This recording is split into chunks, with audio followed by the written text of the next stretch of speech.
Quando a gente viu as imagens da invasão, da destruição golpista aqui no centro do poder em Brasília, a pergunta de muitos foi: como a gente chegou nesse ponto? Para esse grupo de golpistas, o caos virou método. Eles usam táticas de terrorismo doméstico para tentar provocar uma intervenção militar.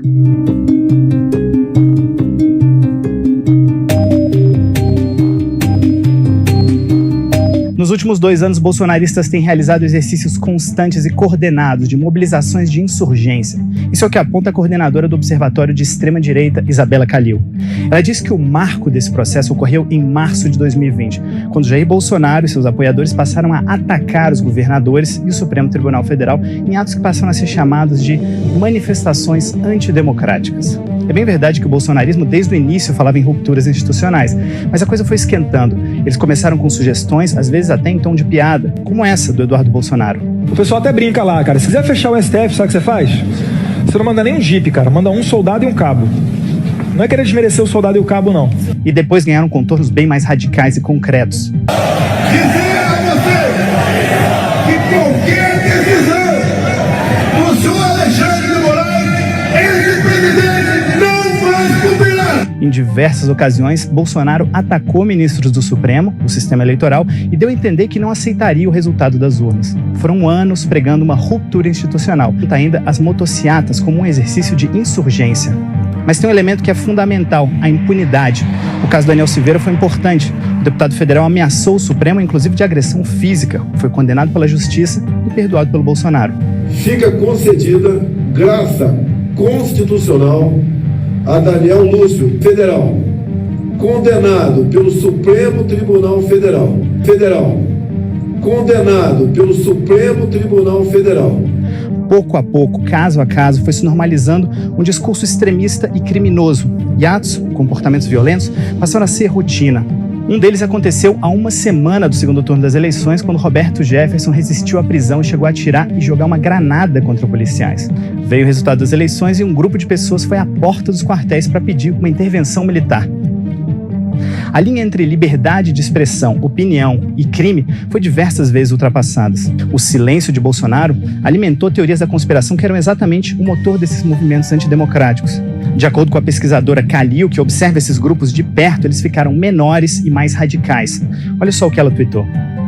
Ganham proeminência apenas os que detêm maior habilidade com o uso da força e da violência, seja ela retórica ou física, e as lideranças desses atos passam a ser mais prestigiadas cada vez que avançam no seu extremismo estratégico contra as instituições. O ministro do Supremo, Gilmar Mendes, em nota, lembrou dos crimes do dia 13 de dezembro, quando golpistas tentaram invadir a sede da Polícia Federal e resgatar um preso acusado de planejar atos golpistas. Na ocasião, nenhum dos vândalos foi preso. O governador do Distrito Federal em exercício era Ibanez Rocha. Vale lembrar que ele sempre foi um bolsonarista declarado. Além disso, o ministro Gilmar Mendes cita também a tentativa do ato terrorista de explodir um caminhão-tanque nas proximidades do aeroporto de Brasília.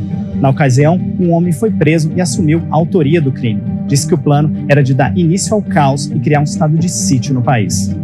O caos como método. As autoridades falam em um plano criminoso para abolir violentamente o Estado Democrático de Direito. Às poucas horas de caos aqui, no centro de Brasília, o STF, eles danificaram o espaço físico, o mobiliário, as vidraças, as obras de arte, mas as instituições continuam de pé e prometem punição exemplar a cada um dos envolvidos. A primeira turma do Supremo Tribunal Federal antecipou em uma semana o julgamento do chamado Núcleo 2 da denúncia sobre a tentativa de golpe de Estado.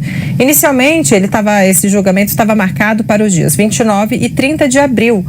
O julgamento ocorrerá agora nos dias 22 e 23 de abril, uma semana antes. Os políticos, espero todos vocês, de verde e amarelo, na Paulista, no próximo domingo. Anistia já! Anistia já! Anistia já! Sem anistia! Sem anistia! Sem anistia! Sem anistia! Sem anistia! Sem anistia! Antes de prosseguir, eu quero pedir a você que acompanha o blog da Cidadania que se inscreva no canal, deixe seu like, compartilhe esse vídeo e considere fazer uma doação para o blog da Cidadania. E o blog da Cidadania está lutando para sobreviver, para comprar novos equipamentos, para poder se manter. O que acontece? Eu não tenho uma grande estrutura, então eu fico repetindo alguns vídeos, pelo menos por uns 4, 5 dias, porque eu não posso fazer vídeo todo dia. Você já viu o vídeo? Pula, tem gente que não viu. Então eu peço a sua tolerância, a sua compreensão. Então é isso, minha amiga, meu amigo, eu quero mostrar algumas coisas para você. Lá em 2020, o Dória condenou, o blogueiro aqui, a indenizar o João Dória em 20 mil por publicação de fake news. A fake news é que um funcionário do Dória gastou dinheiro público numa casa de prostituição. Não foi do governo Dória, foi do governo Alckmin. Dória se aproveitou disso, tanto faz que era o governo Dória ou era o governo Alckmin. Não é? Então era o governo do Estado. Mas essa condenação de 20 mil eu recorri, e aí eu não sei como o Dória conseguiu aumentar isso para 50 mil, e eu não tenho conseguido pagar. Foi em 2010. Dizia o Instituto Census e o Instituto Vox Populi, diziam que Serra e Dilma estavam empatados. O Serra com 32,7% e a Dilma com 32,4%. A margem de erro da pesquisa era de 2,2%. Isso no dia 13 de abril. Sai a pesquisa Datafolha no dia 17 de abril e diz que o Serra tinha 10 pontos na frente da Dilma. Fui procurar 3 estatísticos, os 3 me disseram que tinha algo errado nessa pesquisa, que a diferença era muito grande para uma pesquisa só com 2 candidatos num período idêntico. Eu fui à Procuradoria-Geral Eleitoral, MSM era o movimento do Sem Mídia que eu fundei, era uma ONG. E eu representei a Procuradoria-Geral Eleitoral e a Procuradoria-Geral Eleitoral mandou a Polícia Federal abrir uma investigação. E aí, esse é o site vermelho do PCdoB, Vitória do Sem Mídia, Justiça e Polícia Federal investigarão as pesquisas. Sabe o que aconteceu? Olha só, alguns dias depois, o Datafolha convergiu para o resultado que o Census e o Vox Populi estavam dando lá atrás. Então vamos lá. Muito obrigado, senhoras e senhores, eu agradeço a atenção e deixo meu abraço para todo mundo.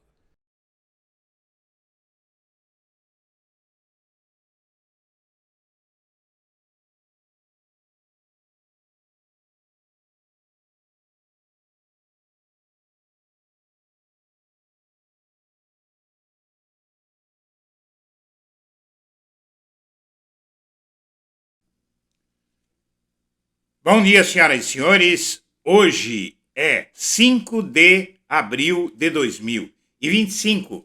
São 9 horas da manhã. Ontem, o Supremo Tribunal Federal antecipou do dia 29 de abril para 22 de abril a análise da denúncia contra o Núcleo 2 golpista. Até quarta-feira, o STF marca julgamento do Núcleo 1. Jair Bolsonaro gastou 8 milhões de reais com advogados e ouviu conselhos para não criticar a justiça durante o julgamento no STF. Transformado em réu, o ex-presidente fez o contrário.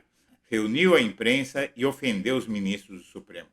Com o recebimento da denúncia da PGR e tentativa de golpe, que tornou réu Jair Bolsonaro e outros 7 integrantes do que a PGR chamou de núcleo crucial da organização criminosa, uma ação penal foi instaurada e começa a tramitar no Supremo Tribunal Federal. O foco da defesa de Bolsonaro será B. Explorar supostas contradições e depoimentos de Mauro Cid e dos militares.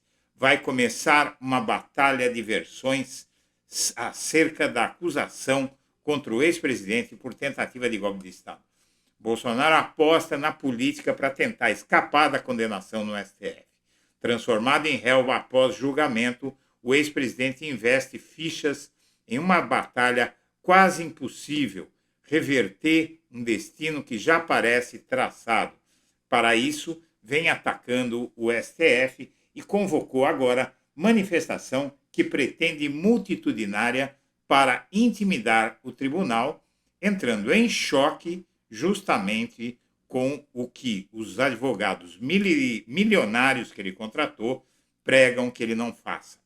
e colocou em campo órgãos de imprensa, políticos e até mesmo ministros do Supremo simpáticos a si para tentar desmoralizar os julgadores. Mas a grande aposta é na manifestação. Porém, antes de começar, ela já gerou reação do STF, que foi um sinal para o bolsonarismo se comportar na Avenida Paulista, porque as coisas podem piorar mais do que a antecipação do julgamento da denúncia do PGR contra todos os golpistas dos núcleos 1, 2, 3 e 4, anunciada ontem. Em julgamento no STF, Bolsonaro repete tática que o levou à derrota em 2022. Jair Bolsonaro gastou 8 milhões de reais com advogados e ouviu conselhos para não criticar a justiça durante o julgamento no STF. Transformado em réu, o ex-presidente fez o contrário. Reuniu a imprensa e ofendeu os ministros do Supremo. A atitude de Bolsonaro repete o que aconteceu na eleição de 2022.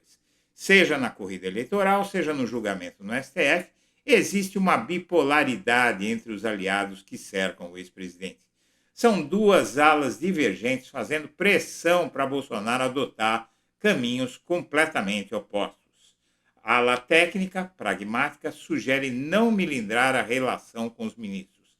A ala ideológica defende mobilizar a militância e enfrentar o STF. O lado que assopra, Bolsonaro deu uma guinada na sua defesa quando contratou o advogado Celso Vilardi, considerado um dos principais criminalistas do país. Ele tem no currículo atuações no Mensalão, defendeu Delúbio Soares, e na Lava Jato defendeu a construtora Andrade Gutierrez. Recorrer a um profissional desse gabarito sinalizou adotar uma estratégia técnica. Haveria disposição de enfrentar o STF no campo jurídico, mas sem aderir à retórica bolsonarista de intimidação. Vilardi também agregou à defesa de Bolsonaro o chamado trânsito com o STF. Na prática, o termo se refere a um advogado com facilidade para ser recebido por ministros do Supremo. A escolha de Vilardi sugeria uma atitude comedida do Bolsonaro.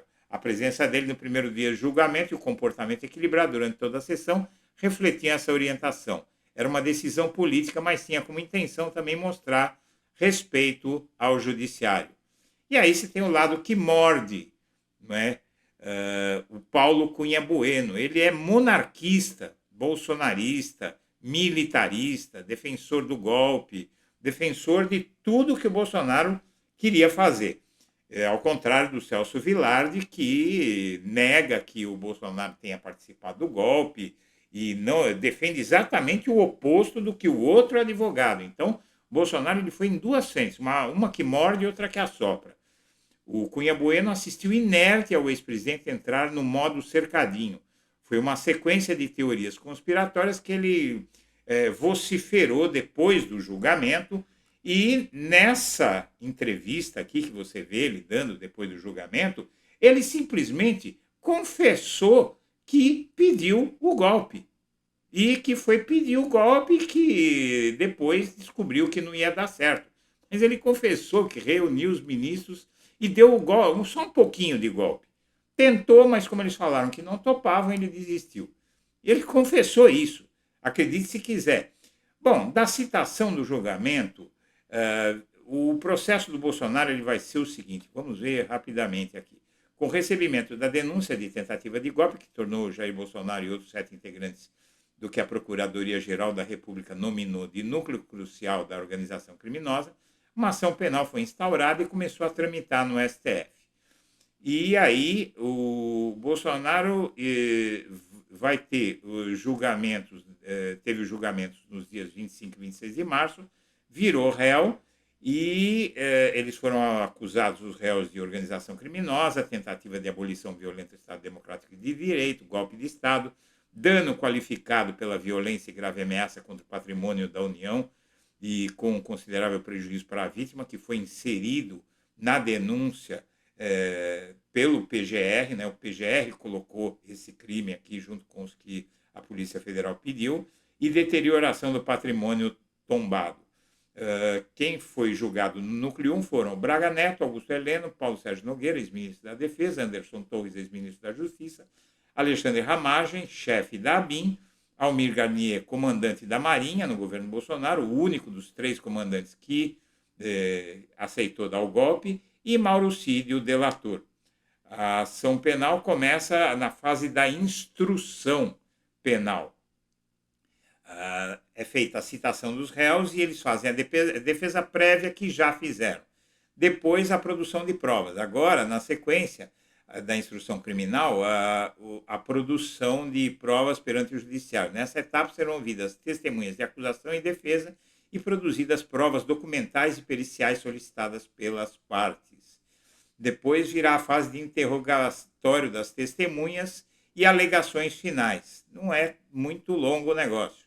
Relatório e voto. Depois de finalizada essa fase, o Alexandre de Moraes faz o relatório do que foi a defesa e a acusação durante a instrução e aí vai para o voto do plenário. Vão votar o Zanin, que fica no cargo até setembro, quando ele vai ser substituído pelo Flávio Dino. O julgamento estava marcado para setembro. Mas o que acontece? O bolsonarismo radicalizou. E aí, o que aconteceu? O Bolsonaro tem planos de confrontação crescentes. E o que aconteceu é que ele tenta aí tensionar a relação com o STF a um ponto que já produziu, não é que vai produzir, já produziu efeitos muito deletérios, não só para os outros golpistas, mas para ele. Como você viu na abertura desta edição, o STF antecipou o julgamento da denúncia da PGR contra o núcleo 2 do bolsonarismo.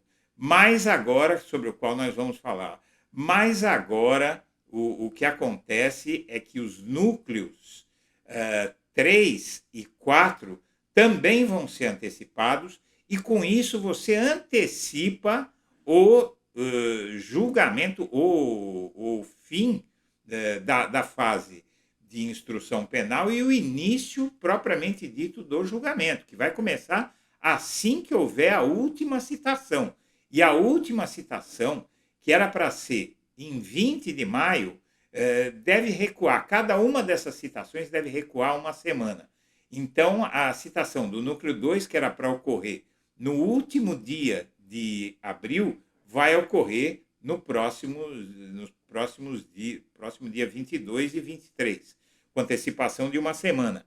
O outro, núcleo 4, o núcleo 3, que seria o último, porque o 4 vem primeiro, no início de maio, o núcleo 3 ia ser julgado no dia 20 de maio, mas se recuar uma semana, vai ser julgado por volta do dia 13. Então, o julgamento do Bolsonaro, propriamente dito, ele começa agora no mês de maio. Ia começar em junho, agora vai começar em maio. E, na verdade, deve começar talvez até antes, porque como as queixas das defesas do núcleo 1 são as mesmas que todas as queixas dos núcleos 2, 3 e 4, esse julgamento, diferente do núcleo 1, ele só vai ter a aceitação das denúncias só vai ter um dia cada um, e não 2. Então, na verdade, o julgamento vai ser muito mais rápido, deve ser acelerado o julgamento dos núcleos 3 e 4, e muito provavelmente até dia 10, 12 aí de maio já tem todo mundo julgado, e aí começa a instrução penal, começam as testemunhas a ser interrogadas, as partes para apresentar provas, pedir perícias, e o bolsonarismo vai tentar esticar isso ao máximo possível. Está previsto o julgamento para o mês de setembro deste ano, julgamento que vai colocar o Bolsonaro na cadeia. Mas, e desse julgamento não há recurso. Mas vamos ver o que é que ele pretende e o que é que pode acontecer para que ele seja julgado para que esse processo de instrução penal possa terminar no mês de junho e ele seja julgado, em vez de setembro, em agosto. Há quem fale até que os ministros podem dar os seus votos até em junho, mas aí eu acho que é um pouco de exagero. Mas não é interessante fazer um julgamento sumário por causa de um mês. Vem as férias forenses de julho, é melhor respeitar e começar em agosto, faz tudo ao longo do mês de agosto e pronto. Né? Porque senão vão dizer que é julgamento sumário. Apesar que os julgamentos do Lula foram assim, foram rapidinho. Do momento que ele foi condenado em primeira instância, em 6 meses ele foi condenado e em 8 meses ele estava na cadeia. Né? Mas vamos lá. O Bolsonaro ele planeja explorar as contradições nos depoimentos dos militares, que, na verdade, não existe muita contradição. Essa matéria aqui é longa, da revista Veja, e eu vou passar por cima para você o que eu li dessa matéria, senão a gente vai fazer uma edição gigante aqui. O que acontece? O Bolsonaro planeja explorar as contradições e depoimentos dos militares, a batalha de versões acerca da acusação contra o ex-presidente por tentativa de golpe de Estado. Para a Procuradoria, o Bolsonaro e 7 dos seus auxiliares fizeram parte do núcleo central da organização criminosa. Você já sabe quem são os envolvidos. O Bolsonaro não nega que levantou suspeitas sobre o processo eleitoral, não nega que tem apoiado durante seu governo as manifestações que pediam fechamento do Supremo, não nega que tem estudado medidas de exceção e não nega ter discutido planos para anular as eleições. Nada disso, porém, teria como objetivo um golpe. O que ele diz aí é que, na verdade, ele queria achar uma forma de dar um contragolpe. Ele diz que ele estaria dando um contragolpe, que estavam querendo fraudar as urnas e ele queria dar um contragolpe e pediu soluções e aí ofereceram para ele estado de defesa, estado de sítio, prender adversários. E aí o Mauro Cid começou a depor e, inicialmente, ele começou a depor e disse que, na verdade, o Bolsonaro só pediu informações, mas não queria tentar golpe nenhum e nunca aceitou nada. Ele falava só de achar alguma solução constitucional, mas depois que apareceu o plano Punhal Verde e Amarelo, aí o Cid mudou a versão. No meio do caminho, o Cid tinha dito que o Moraes o estava pressionando e aí o Moraes e a Justiça chamaram, mas como estava pressionando? O seu advogado estava junto, está tudo gravado, tudo que foi feito, então não tem como você reclamar de pressão alguma. Aí o Mauro Cid voltou atrás e quando apareceu o plano Punhal Verde e Amarelo, o que acontece? O Alexandre de Moraes descobriu que o Mauro Cid ocultou informações e falou para ele que ia prendê-lo de novo. E aí ele ia perder todos os benefícios, a mulher e o pai dele iam ser reinseridos no processo, e aí o Mauro Cid entregou o Braga Neto foi preso. Esse aqui é o Batista Júnior, comandante da Aeronáutica, que ele diz que o general Freire Gomes, que era o comandante do Exército, nomeado por Bolsonaro, Batista Júnior também nomeado, os dois acusaram Bolsonaro de golpe, e o tal do Almir Garnier, ele foi o único indiciado dos comandantes militares e diz que vai cair atirando e vai acusar todo o Exército, inclusive os outros 2 comandantes das forças, de não ter feito nada sabendo que estava sendo gestado um golpe. Mas, na verdade, está tudo muito bem delineado e só que o Bolsonaro vai iniciar uma guerra, não é, contra os militares. Ele vai tentar desmoralizar o atual Exército, o atual comando do Exército e os comandantes que ele nomeou para o Exército. É uma tarefa inglória e muito difícil. O Bolsonaro aposta, então, na política para tentar escapar da condenação. Ele fez essa entrevista aqui, onde falou um monte de bobagem, e agora ele faz a manifestação.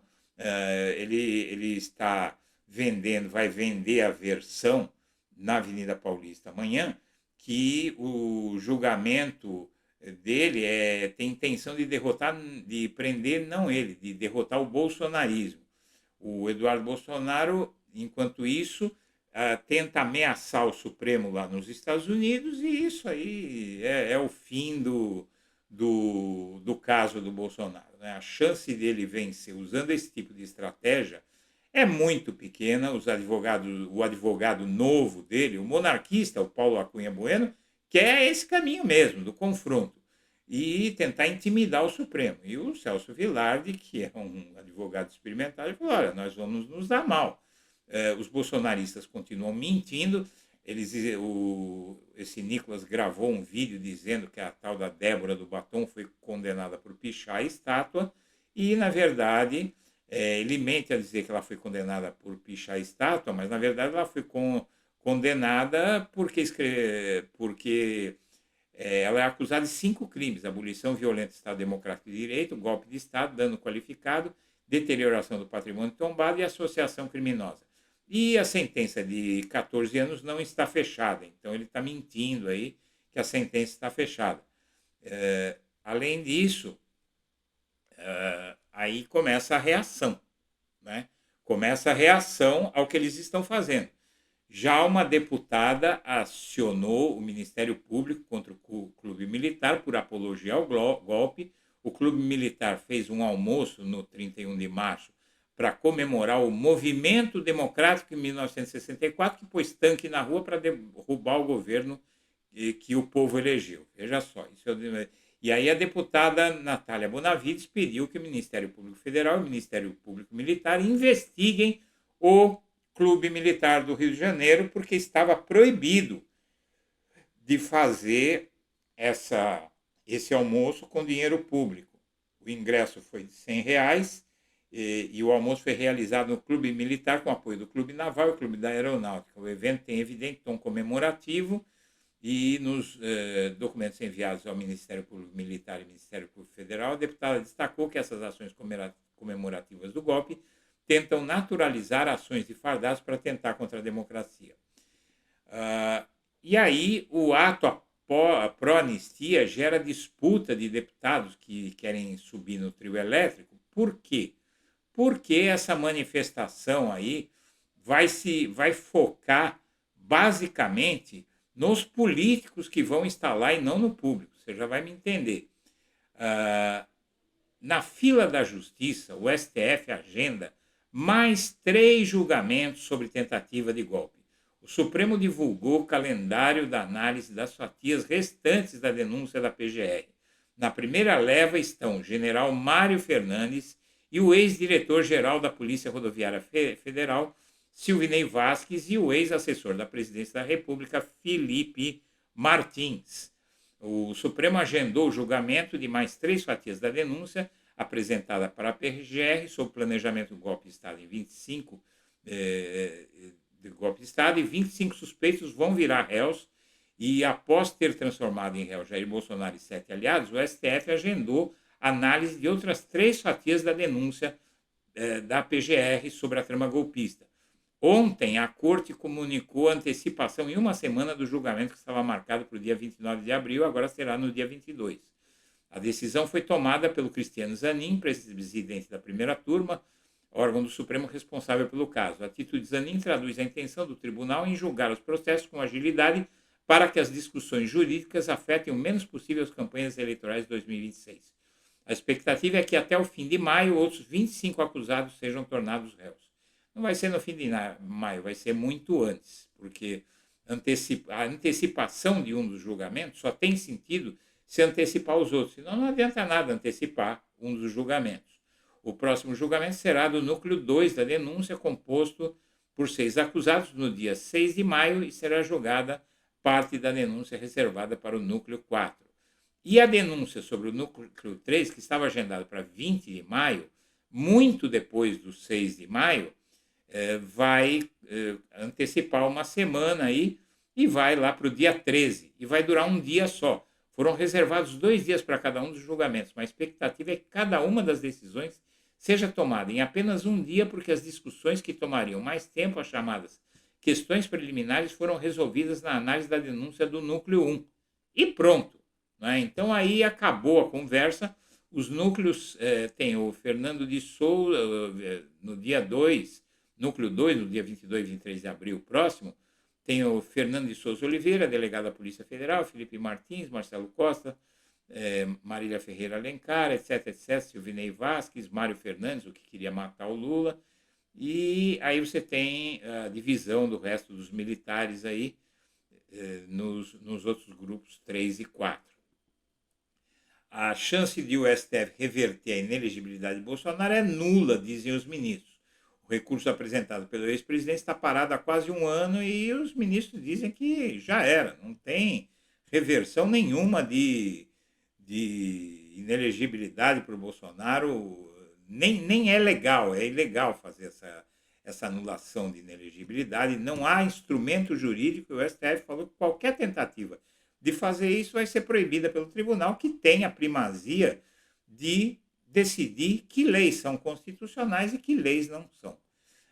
O ato na Paulista testa o poder de mobilização de Bolsonaro com o intuito de constranger o STF e já provocou esse resultado da antecipação da aceitação do golpe. E agora a tendência é que esse ato ele faça com que o julgamento do próprio Bolsonaro comece antes. Isso não tem a menor dúvida, porque não há sentido em antecipar as decisões do Supremo sobre a denúncia da PGR, se não for para antecipar o julgamento do próprio Bolsonaro, que ia ser em setembro. Estava agendado para setembro, até setembro os ministros darem os votos de quem condena, quem absolve o Bolsonaro. A condenação deve ser por unanimidade e, na verdade, o Luiz Fux já sinalizou que não vai passar pano, ele pode até querer discutir a dosimetria, ou seja, o tamanho das penas, mas não vai passar disso. E quanto a essa armadilha aí que os bolsonaristas estão preparando para amanhã, no sentido de tentar intimidar o STF, bom, isso aí não tem uma perspectiva tão boa, segundo o jornal o Globo. Fracasso de público do Rio faz bolsonaristas adotarem novo discurso em ato pró-anistia de São Paulo. O público abaixo do esperado no ato de Copacabana fez com que os organizadores do evento em São Paulo recalibrassem seus discursos sobre a manifestação que será no domingo na Avenida Paulista. A tônica agora é se concentrar na previsão de que o evento contará com um número recorde de governadores e parlamentares. Quando o tema é expectativa de público, porém, a resposta é que, como a presença é espontânea, é difícil calcular quantos irão. E, além de tudo, pode chover. Então, seja lá como for, como eu tenho dito aqui, pode ir 1 bilhão de pessoas na Avenida Paulista. Não há multidão que vai impedir um país soberano de promover um julgamento de alguém que tentou fazer tudo o que você viu que o Bolsonaro tentou. Senhoras e senhores, eu agradeço a atenção e deixo meu abraço para todo mundo.